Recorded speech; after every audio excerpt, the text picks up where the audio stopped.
namin, nagchat-chat may GC kami. Kaming dalawang master teachers ng school at saka yung aming principal. Sabi dun, abay, tayo magpasahan. Kasi sila nagkaroon ng meeting with the school's division superintendent. Ang sabi po ng principal namin ay mag, tama, magpapasahan na daw ng IPCRF. Principal, ma'am principal. Magpapasahan na daw ng yung pong IPCRF, ito po yung aming rating for the whole year, for the entire year ng bawat individual. Appraisal system ng DepEd. Hindi ko alam kung sa iba'y ginagamit din yon sa ibang kumpanya. IPCRF. So anyway, February daw po ay magpapasahan na. Ay March ang end of school year. So para daw po yung mga guro pagdating ng Marso ay wala nang nasa isip kundi yung graduation, year-end rites, ganun. Sa isip-isip ko, eto na naman. Lahat ng mga accomplishment mo, ilalagay mo na naman doon. In fact, kahit nga maglagay kang, pwede kang dayain yun sa totoo lang. Pwedeng, dahil yun ang indicator na hinahanap sa isang CRA, Key Results Area, pwedeng mag-attach ka ng document para magpatunay na ikaw talaga ay naging bahagi noon. Pero ako po kasi bilang rater, may mga guro kasi ako na nire-rate. Hindi ako nakatingin lamang sa IPCRF. Kasi yun ay one-time submission lang. Nire-rate ko ang mga guro sa ilalim ng aking pamamahala, hindi for that particular event lamang. Tinitingnan ko sila year-round. Totoo ba talaga na na-meet mo tong standard na to for the entire year? Kasi yung submission ng IPCRF, pwede pong dun mag-attach ka ng document, which is very madaling gawin. Pero ang tanong, totoo bang ginawa mo siya year-round? So ganun po akong mag-rate ng mga guro ko, ng mga guro na nasa aking cluster. Okay? Pero iniisip ko, eto na naman, pasahan na naman, payabangan na naman ng mga accomplishment. Mga kapatid, ang pagtatagumpay na binabanggit dito ay hindi patungkol sa accomplishment natin. Then, overcome from what? Again, balikan po natin ang Laodicean Church. Sa pahayag 3:15-16, ano po yung dapat mapagtagumpayan natin? Spiritual lukewarmness o yung pagiging malahininga. Pahayag 3:15-16, nalalaman ko ang mga gawain mo na ikaw ay hindi malamig o mainit man. Sana'y alinman ikaw sa dalawa, malamig o mainit. Ngayon, pagkat ikaw ay malahininga, hindi mainit o malamig, ang sabi ng Panginoon sa kanila, isusuka kita.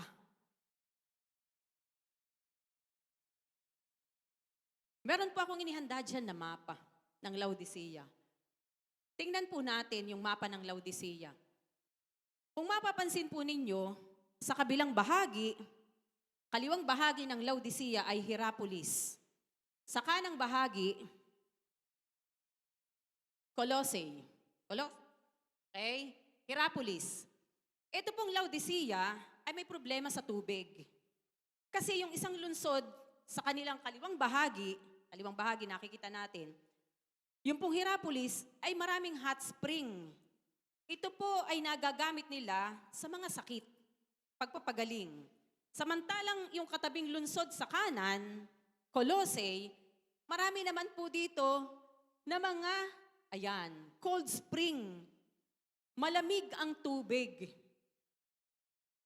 Pang-refresh. Ito pong Laodicea, nakakarating sa kanila ang tubig sa pamamagitan ng mga tubo, ng mga pipe. Pagdating sa kanila ng tubig, maligamgam na at hindi na kanais-nais. Kaya sila ay may problema sa tubig.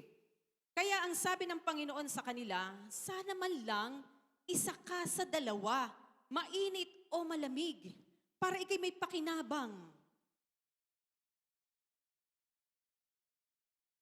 Alam niyo po ang danger ng Laodicea ay hindi po ang pag-uusig. Ang danger sa kanila, yung pagiging kampante na nila. Kampante na sila sa kalalagayan nila. Kasi bakit mayaman nga sila Self-sufficient. Mga kapatid, ano pong ibig sabihin nito sa ating panahon ngayon? Pwedeng sinasabi natin, may pera naman ako May trabaho naman ako. Okay naman ang buhay ko. Bakit pa ako mangangailangan? Wala na akong kailangan. Mga kapatid, lukewarmness is divided heart. Yung pagiging malahinga, yung puy hati ang puso. Sabi nung awit, sana dalawa ang puso ko. Ganun ang itsura ng taong malahininga. Sinasabi niya, I love you, Lord. Pero, ang priority ay ibang bagay. Pumupunta sa church. Present every Sunday, 2 services pa. Present sa mga cell group. Present sa mga intercessory prayer. Pero hindi ipinamumuhay kung ano ang kanyang napakinggan. Mga kapatid, galit ang Diyos sa taong malahininga. Na para bang ang Diyos ay option lang sa isang multiple choice type of test. What is your topmost priority? Letter A, God. Letter B, career. Letter C, both A and B. Letter D, all of the above. Mga kapatid, ang Diyos natin is not an option. He is the only one. Huwag nating ilagay ang Diyos sa mga pagpipilian natin sa buhay. Option dito, option doon, option dito. Na parang nandun lang ang Diyos sa mga options natin. It's about time, mga kapatid. Ang Diyos dapat ang pangunahin sa buhay natin. Kahit anong mangyari, yes, kahit anong mangyari, siya lang ang dapat nating pinipili. At ayaw ng Diyos sa malahininga. Isusuka tayo. Next, number 2. Again ito po yung may kinalaman sa Laodicean Church. Overcoming pride and self-sufficiency. Pahayag 3:17. Sinasabi mong ako'y mayaman, ito po yung Laodicean Church, sinasabi mong ako'y mayaman, marami na akong kayamanan at di na nangangailangan ng anuman. Naniniwala kasi ang Laodicean Church na hindi nila kailangan ng kahit ano. Bakit? Financially secure sila. Financially stable sila. Panahon natin, may trabaho ako. Okay na ako. Mga kapatid, kahit kailan, hindi dadating ang panahon na hindi natin kailangan ng Diyos. Never ever will that happen. Kaya isaksak po natin yan sa mga isip natin, mga kapatid. Kahit ano pang ganda ng buhay mo ngayon, kahit anong dami ng pera mo sa bangko, kahit anong successful mo, dadating at hindi kailanman dadating ang panahon na hindi natin kakailanganin ang Diyos. Siya nga ang lumikha sa atin. Yung bawat bilang ng buhok natin, alam niya. Yung balahibo natin sa ating buong katawan, alam niya. Yung loob at labas natin, alam niya. Kasi hindi natin siya kailangan. That's a big lie. Next, number 3, overcoming spiritual blindness. Pahayag 3:17-18, pangalawang bahagi po ng 17. Ngunit di mo nalalamang ikaw ay abang-aba, kahabag-habag, maralita, bulag at hubad. Ang payo ko sa iyo ay bumili ka sa akin ng gintong dinalisay sa apoy para yumaman ka ng puting damit upang takpan ang nakahihiya mong kahubaran. Gayon din ng gamot sa mata para makakita ka. Ang paniwala nga kasi nila, hindi na nila kailangan ng kahit ano. Stable kasi sila financially. Sikat sila. At meron silang gamot sa mata na kilalang kilala sa mga karatig lugar nila. Pero ipinakita ng Panginoong Hesus sa kanila, pinakita ng Diyos sa kanila, na kulang sila sa lahat ng essential. At yung pong larawan ng pagbili ng gamot sa Panginoong Hesus, ito po yung nagpapakita ng pagdepende nila ng Laodicean Church sa Panginoon at hindi sa kanilang mga sarili. In the same way, yun din ang sinasabi sa atin, na hindi natin kailanman pwedeng maging sandigan ng ating sarili. Malakas ka ngayon, maya-maya, wala na.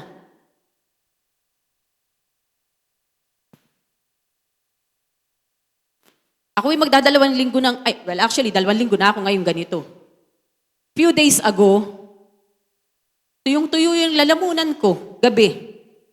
Ako'y nag-iisa sa bukal. Gusto kong bumaba. Baka ako'y ma-emergency dito. Tuyong-tuyo talaga yung lalamunan ko. Walang bakit. Dahil siguro dito. Sa cold and flu. Ay, cough. Akala ko ako'y hindi na aabot ng kinabukasan. Totoo lang. Ala ko talaga, hindi na ako aabot ng kinabukasan. Alam niyo po, natutuhan ko na lately, kapag oras na ng isang tao, wala kang magagawa. Kahit labanan mo yun, hindi ka mananalo sa Diyos. Kung hanggang dun na lang ay tinakda ang buhay sa'yo, hanggang dun ka na lang. But what is important is, handa ba akong haharap sa Diyos? That's a question to ask, mga kapatid. Ako at Diyos lang naman na nakakaalam ng kalalagayan ko sa harapan niya. Ikaw at ang Diyos lang na nakakaalam ng kalalagayan mo. Ikaw at Diyos lang nakakaalam ng kalalagayan mo sa harapan niya. But what is important, mga kapatid, handa ba tayong haharap sa Diyos? So, ang dali po nating itapat ang tagumpay natin sa ating spiritual health. Pero pinapakita po ng passage na ito, mga kapatid, na ang tunay na kayamanan ay tanging sa Diyos lamang natin matatagpuan. At hindi sa buhay sa mundong ito, kundi sa buhay na walang hanggan sa piling ng Diyos for eternity. Magkamal ka man ng buong yaman ng mundong ito. Kung mapapahamak naman ang iyong nag-iisang kaluluwa, anong silbi? Anong saysay? Ano pong ginagawa natin to overcome? Pansinin po natin yung phrase na to him who overcomes. Overcoming is a personal call. Faith is personal. Commitment is personal. Salvation is personal. Hindi po tayo maaaring makapag-overcome sa pamamagitan ng ating past achievements o yung pananampalataya ng ating pamilya. Total, nananampalataya naman ng lola ko. Damay na ako, sasabit na lang ko sa paa ng lola ko. Hindi po ganun, mga kapatid. It's a commitment.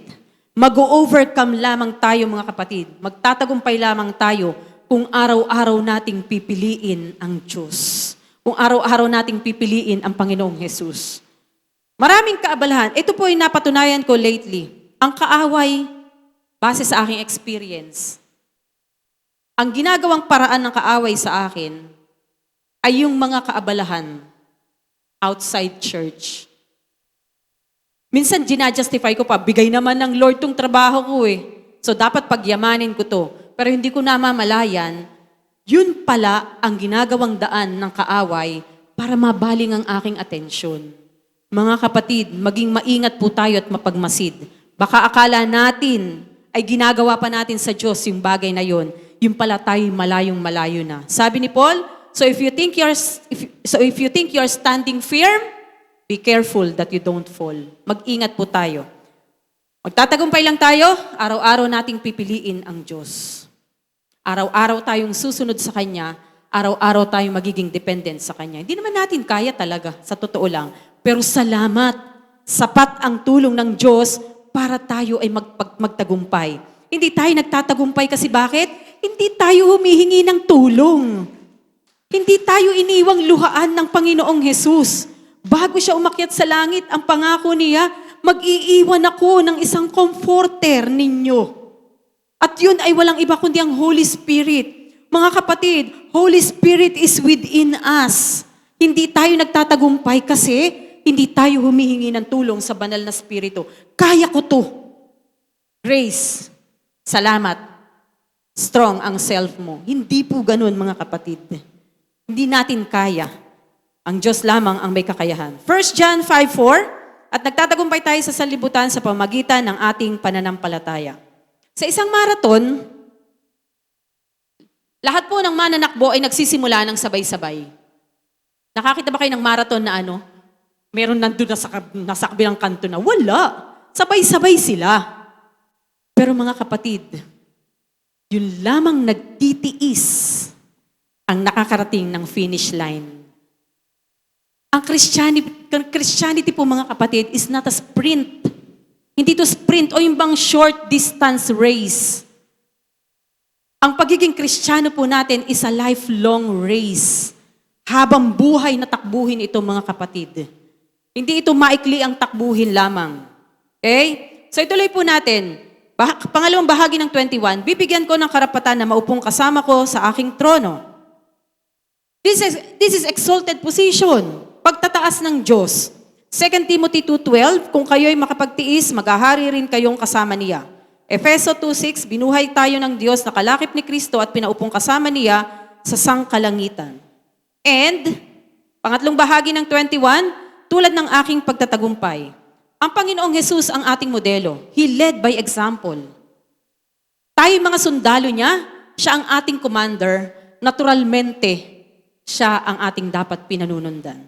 Amen? And finally, huling bahagi po ng 21, umupong kasama ng aking ama sa kanyang trono. Imagine, ano po yung pakiramdam ng ikaw ay naimbitahan, hindi lamang sa palasyo, sa kaharian ng isang hari, kundi pinaupo ka pa, nakatabi ng kanyang trono. Anong pakiramdam na ganun? Diba? Mga kapatid, hindi lamang ito honor, it is empowerment. Pahayag 24, may nakita akong mga trono na ang nakaupuro ay binigyan ng kapangyarihang humatol. This is the promise of God. And this is our assurance. God's assurance, and this is our blessed hope. And finally, verse 22, ang may pandinig ay makinig sa sinasabi ng Espiritu sa mga iglesia. Mga kapatid, this is an urgent call. Hindi lamang ito para sa Laodicean Church. Ito po'y applicable din sa modernong panahon natin ngayon. Katulad po nila, kapag ang faith natin ay naging parang routine na lamang, na para bang for attendance na lang ang pagpunta natin sa church, kasi baka hanapin ako ni Ate Che Di na nga ako naka-attend ng Webes, tapos di pa ako attend ng Sunday. Naku, lagot na ako kay Ate Che.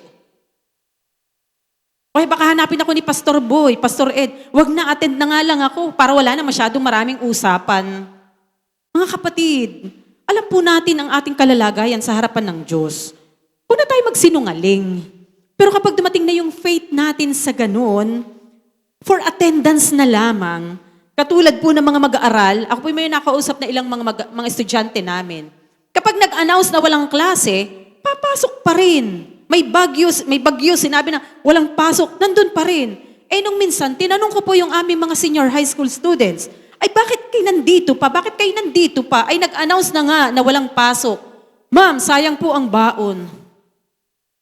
Kalungkot. Pumapasok na lang for the baon. Hindi na para matuto. Nakalungkot naman. Mga kapatid, huwag sanang ang pagpunta natin sa church ay for attendance na lamang. Nakakalungkot, nakakatakot. Ay isusuka tayo ng Diyos. At baka dumating ang panahon, mahirati na tayo ng ganon, tumigas na ang ating puso. Ayaw nating mangyari na tumigas na ang ating puso. Amen?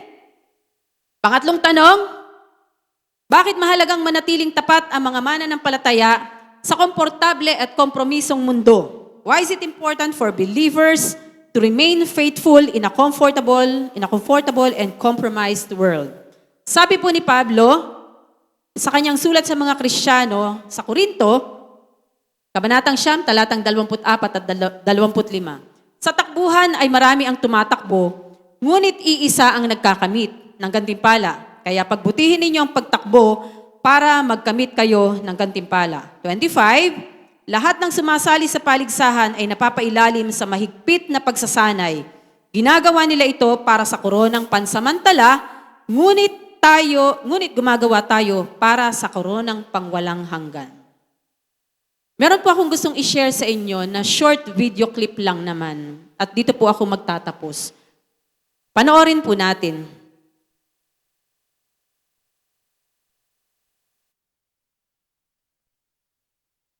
Ito po yung nangyari noong 1964 Tokyo Olympics. October 14. Ayan.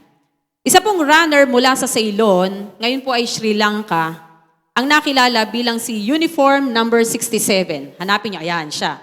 Si Uniform Number 67. Siya po si Ranatunge Karunananda. Okay? Nagmarka po sa kasaysayan ang kanyang buhay. Lumaki siya sa isang matahimik na kapaligiran. Walang access sa advanced na training.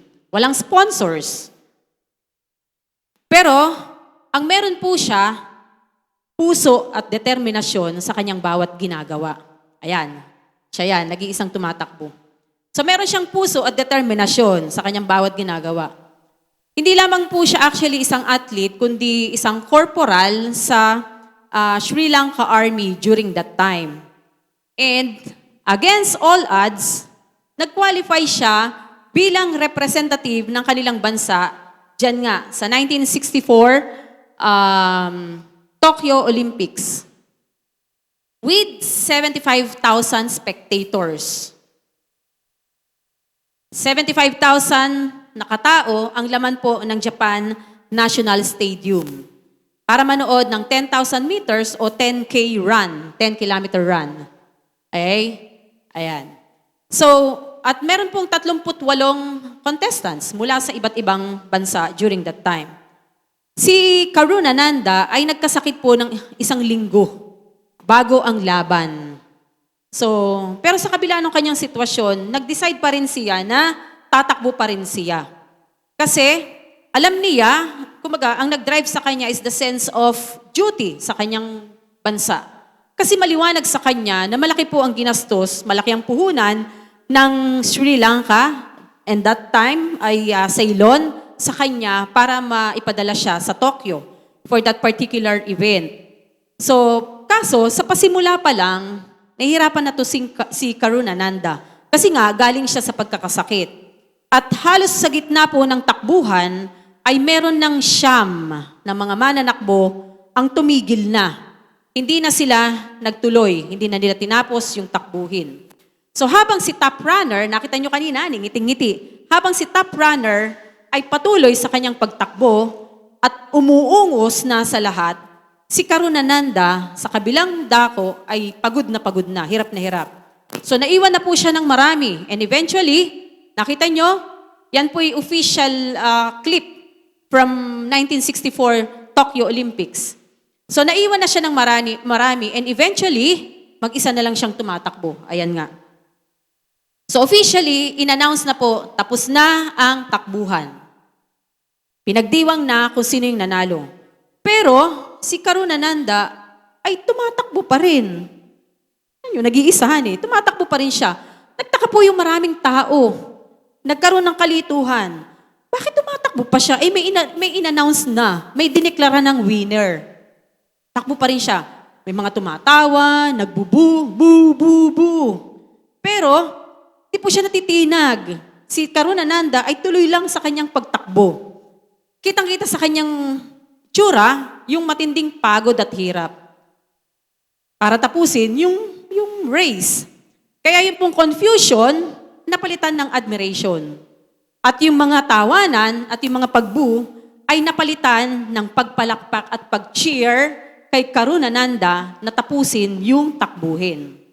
Hanggang sa dumami yung pumapalakpak at nag-cheer sa kanya. At based on records, ay si Karuna Nanda pa ang may pinakamaraming palakpak na tinanggap kesa dun sa mga nanalo. Nung po siya in-interview ng mga reporter, ang sagot niya, bakit tinuloy mo pa yung bakit tinuloy mo pa yung race, yung takbuhin, ay may inawardan na nga. So ang sabi po ni Karuna Nanda, the Olympic spirit is not to win, but to take part. So I came here, I took part in the 10,000 meters, and completed my rounds. Mga kapatid, si Karuna Nanda ay larawan ng pagtatagumpay. Kahit hindi na siya nanalo, dahil may dineklara ng panalo, tinapos niya yung kanyang takbuhin. I took part in the 10,000 meters and completed my rounds. Mga kapatid, ang ating pong takbuhin is not only for 10,000 meters. Hindi lamang 10K run ang ating tinatakbo. Ang takbuhin natin is a lifelong race. We do not aim for a crown that will not last. Hindi po natin hinahangad ang corona na pansamantala lamang. We aim for a crown that will last forever. At mismong ang Panginoong Jesus ang magpuputong sa atin sa lahat ng mananatiling tapat sa Kanya pagdating ng panahon.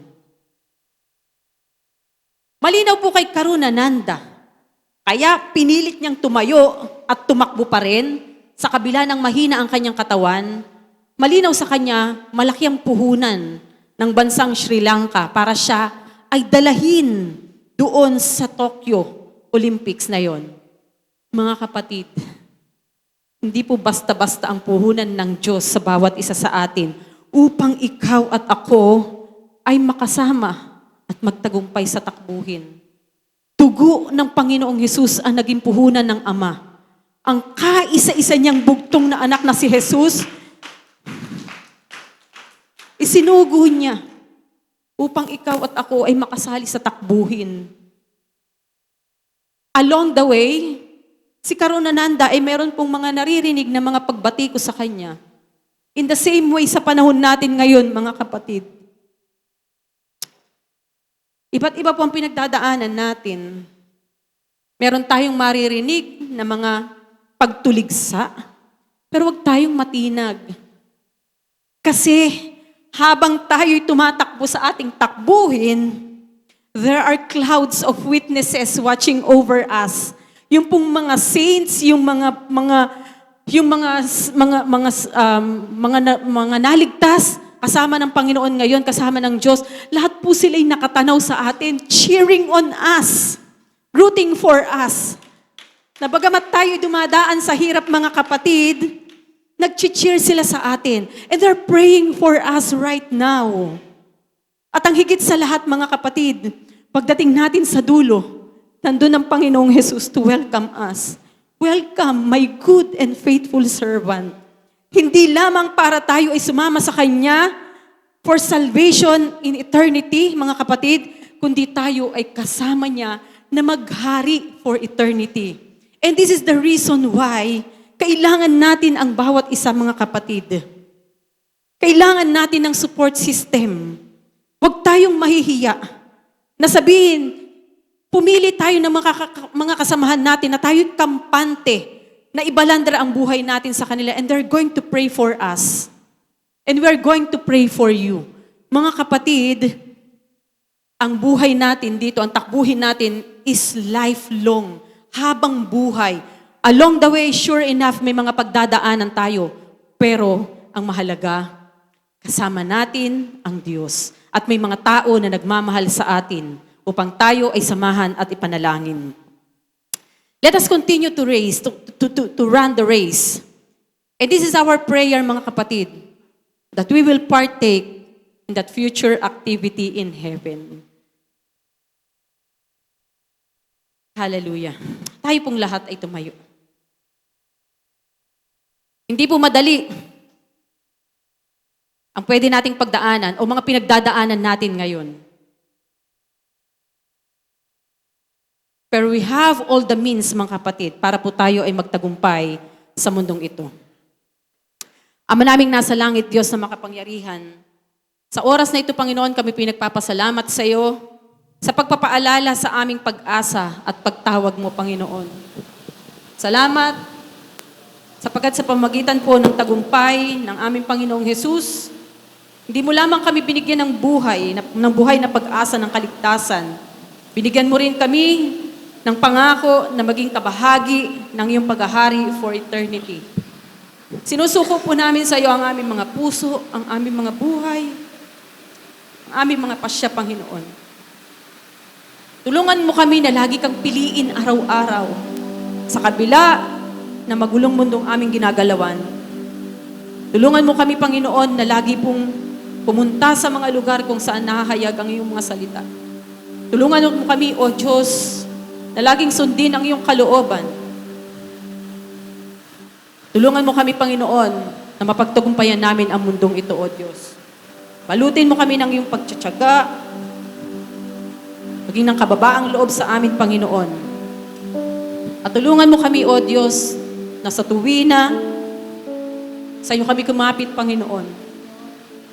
Sapagkat ang nais po namin, kami sumama sa iyo sa iyong paghahari sa buhay na walang hanggan. Habang kami ay nandito sa mundong ito, Panginoon, marami kaming pagdadaanan. Pero salamat, you're praying for us. Ikaw ay nag-mediate sa amin. You are our mediator, Panginoon. You're praying for us together with the saints. You're cheering on us, Panginoon. At Lord, tulungan mo po kami na magkaroon po kami ng mga kasama namin. Na magiging kampante kami na i-share ang aming buhay, Panginoon. No judgment. No holds bar. Upang sa anumang aming pinagdadaanan, Panginoon, kami po ay magkaroon ng katuwang. Di kami nag-iisa, O Diyos. Salamat, salamat Panginoon. Ang dalangin po namin, ito po ang nasa ng aming mga puso, O Diyos. Kami sumama sa iyo sa buhay na walang hanggan. Tulungan mo kami na magtagumpay sa mundong ito. Salamat Panginoon. In Jesus' mighty name we pray. Amen. Ang huli lang po, gusto ko pong iwan sa inyo ang tanong na ito. Check po natin ang ating mga sarili. Pagdating sa bahay, atin pong alamin. Ano po ba yung mga practical na hakbang ang ginagawa ko upang manatiling tapat at matagumpay sa araw-araw kong paglakad kasama ng Diyos? God bless us all. Hallelujah. Kaya po talaga mga kapatid, there's no one like our God. Heaven and on earth and in all creation, there's nothing that compares to our God. Kung maghahanap man po tayo ng karapat-dapat sambahin sa langit, sa lupa, sa ilalim ng lupa, wala pong iba kundi ang ating Panginoong Jesus. Kaya po ngayong umaga, let us worship our Lord, our God, our Savior. Hallelujah. We worship you, Lord. We worship you, Lord. All the saints and angels bow before your throne, and all the elders cast their crowns before the Lamb of God and say, you are worthy of it all. If you agree, lift it up. You are worthy of it all. Yes, you are. For from you are all things, and to you are all things. You deserve the glory. Yeah. Yes, you are so worthy, Jesus. You're King of kings and Lord of lords. We magnify you, Jesus. Come on, all the saints that sing. All the saints and angels, we bow down, bow before your throne. It's true. And all the elders cast their crowns before the Lamb of God and say, you are worthy of it all. Yes, you are. You are worthy of it all. So worthy, Lord, for from you are all things, and to you are all things. You deserve the glory. Oh, it's yours, it's yours, it's yours. You are worthy of it all. Worthy of our praise and admiration. You are worthy of it all. So worthy, Lord, for from you are all things, and to you are all things. You deserve the glory. You deserve the glory, Jesus. You deserve the glory, Jesus. All blessing and honor and power belong to you, Jesus. Oh, hallelujah. Oh, we praise you, Lord. You are worthy, Lord.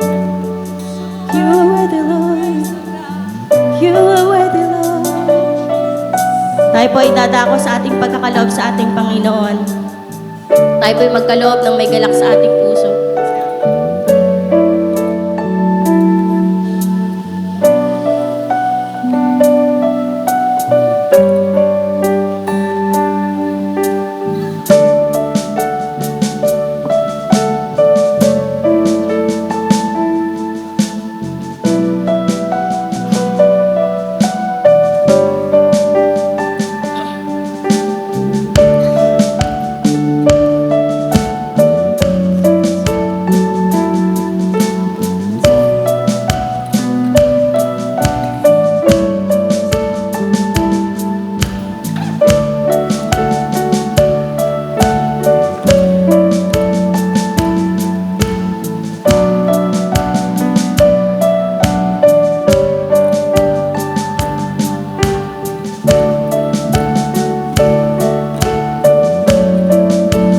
Hallelujah. Sabi po sa Philippians 2:9-11, therefore God exalted him to the highest place and gave him the name that is above every name, that at the name of Jesus every knee should bow in heaven and on earth and under the earth, and every tongue confess that Jesus Christ is Lord, to the glory of God the Father. Kaya nga po mga kapatid, can you imagine the sound of heaven?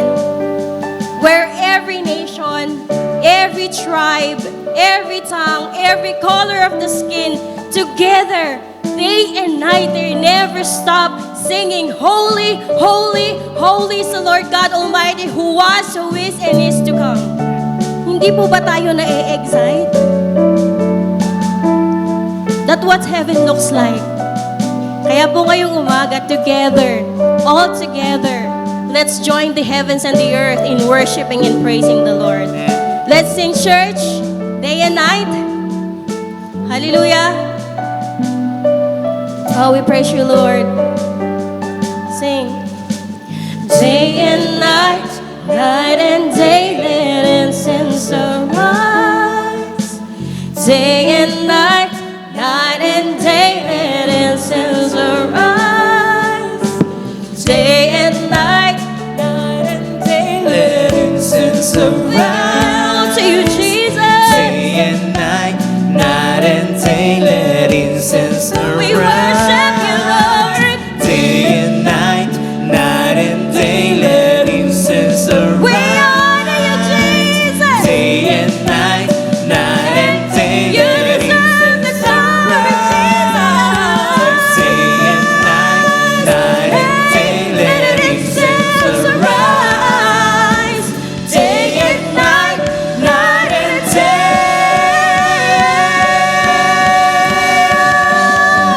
You are worthy of it all.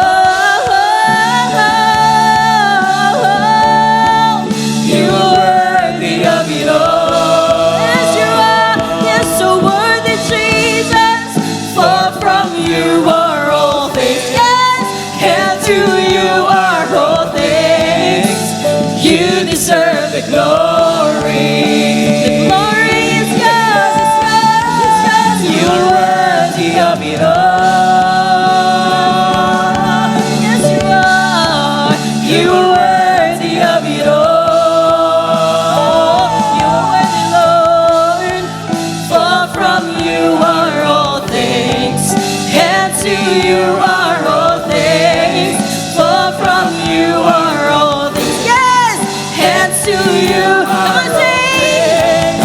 For from you are all things, and to All together, let's shout. You deserve. you deserve the glory. Yes, Lord. You deserve all the glory and honor and power. Yes, this is our God. We praise you, Lord. We worship you, Lord. Hallelujah. You are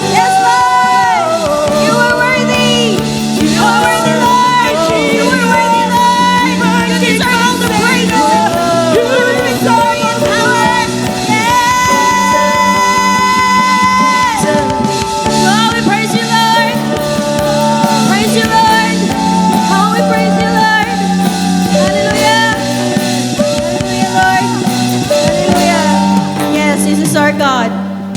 Hallelujah. Praise you, Lord.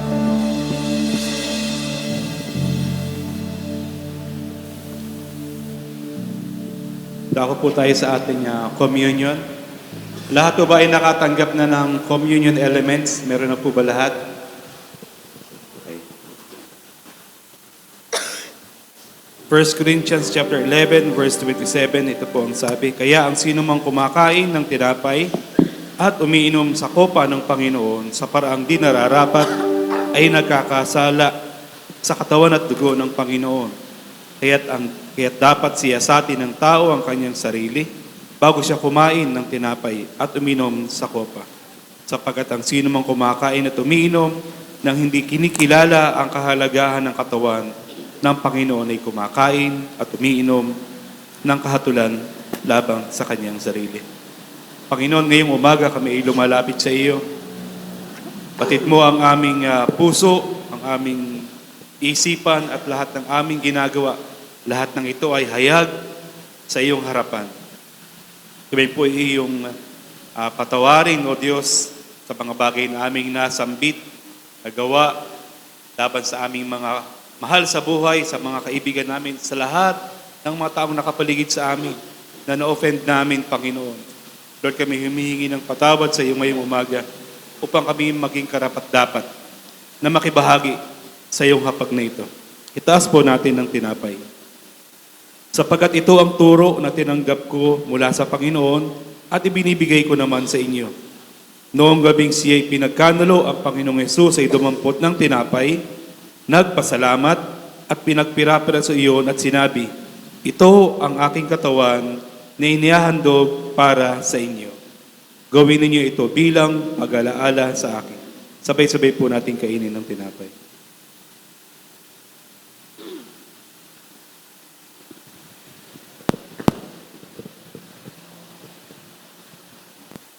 Itaas po natin ang katas ng ubas. Matapos maghapunan, dumampot din siya ng kopa at sinabi, "Ang kopang ito, ang bagong tipan, na pinagtitibay ng aking dugo. Tuwing iinumin niyo ito, gawin ninyo bilang pag-alaala sa akin. Sapagkat tuwing kakain kayo ng tinapay at iinom sa kopang ito, ipinapahayag ninyo ang kamatayan ng Panginoon hanggang sa kanyang muling pagparito." Sabay-sabay po natin inom. Purihin ka, Panginoon, pasalamatan ka, luwalhatiin ka sa iyong kadakilaan, sa iyong tapat na pag-ibig at pagmamahal sa aming lahat. Tanging sa iyo lamang ang papuri, ang pasasalamat, sa pangalan po ni Jesus. Amen. Patuloy po nating pasalamatan ang ating Diyos na buhay ngayong umaga because He deserve all the glory, He deserve all the honor, He deserve all the praise sapagkat ang kanyang kabutihan, ang kanyang kadakilaan ay patuloy niyang ipinararana sa bawat isa sa atin. Hallelujah!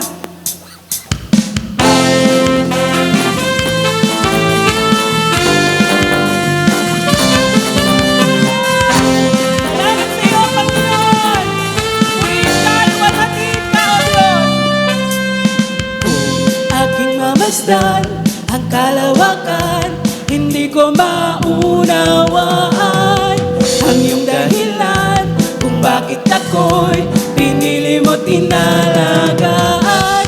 Hindi ko kayang isipin, hindi ko kayang sukatin ang pag-ibig mo, Jesus, na iyong binigay sa akin.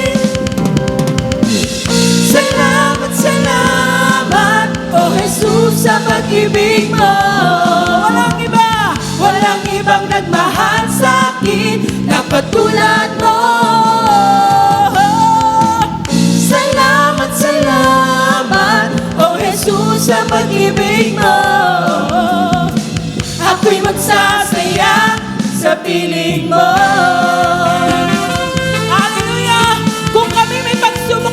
Kami ay may lalapitan. Kung may pagsubok man o kagipitan, ako ay may lalapitan. Ikaw ay susang aking sandigan, hindi mo ko pababayaan.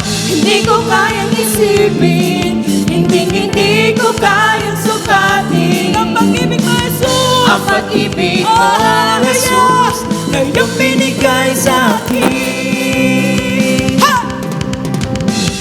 Salamat, salamat, oh Jesus, sa pag-ibig mo.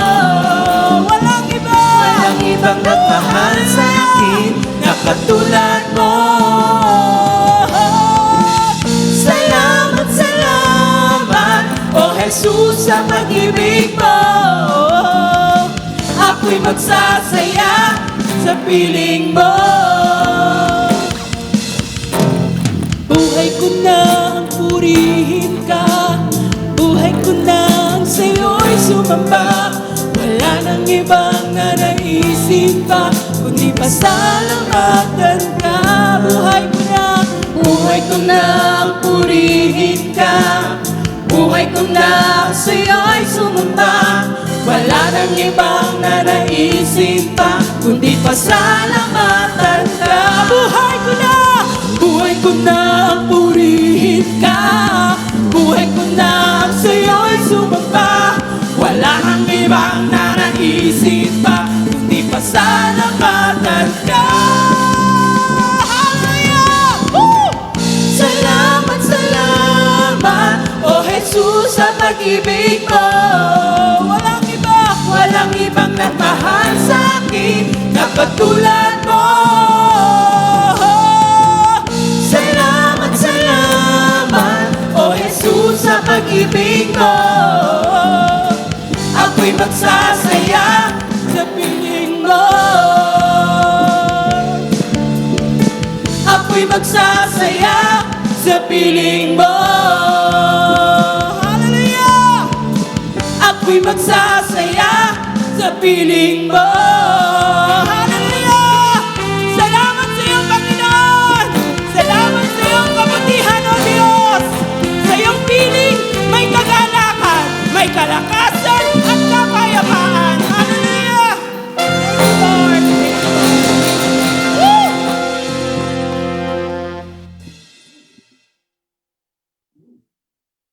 Yes, ayan. Salamat, Lord. Ayan. So, alam ko po marami po sa atin ang giniginaw ngayon na dapat po natin ipagpasalamat kay Lord.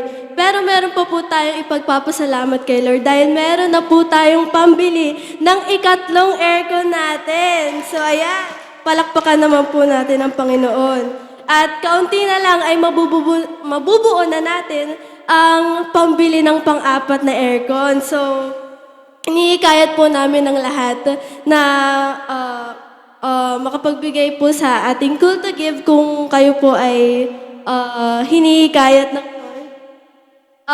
Pwede po kayo kumuha ng envelope po dun sa likod or sa ating mga ushers at meron din pong pam-pledge na kung gusto niyo po maglagay ng inyong prayer request. And remind ko lang din po yung mga nagpalista po sa ating pap smear. Meron na po tayong date na February 28, Saturday, 9 a.m. And para naman po, tuloy po ang ating baby shower sa March 1, Sunday, 4 p.m. naman po yun. Lahat po ay dito po sa ating church. So, palakpakan po natin ang Panginoon sa kanyang mga biyaya sa atin. Yun lang po. Salamat po.